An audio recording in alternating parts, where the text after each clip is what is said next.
শেখ হাসিনা সরকারের ১.৫ দশকের শাসনামলে বিরোধী দলের নেতাকর্মী সহ বিভিন্ন ব্যক্তিকে গুমের পর টিএফআই সেলে নির্যাতনের ঘটনায় মানবতাবিরোধী অপরাধের মামলায় অভিযোগ গঠনের পরবর্তী শুনানি ১৪ ডিসেম্বর।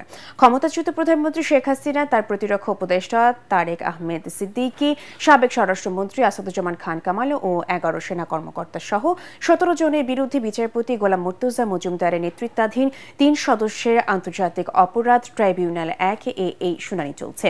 ১৭ আসামির মধ্যে গ্রেফতার আছেন ১০ জন সেনা কর্মকর্তা।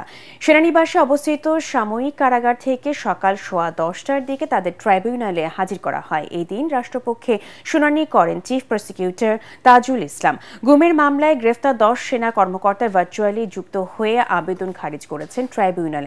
এদিকে গুমের ২ মামলায় শেখ হাসিনার পক্ষে রাষ্ট্রনিযুক্ত আইনজীবী জেডায় খান পান্না আদালতে উপস্থিত না হওয়ায় তাকে জরুরি তলব করেন ট্রাইব্যুনাল। পরে তিনি আদালতে হাজির হয়ে নিজের শারীরিক অসুস্থতার কথা জানান।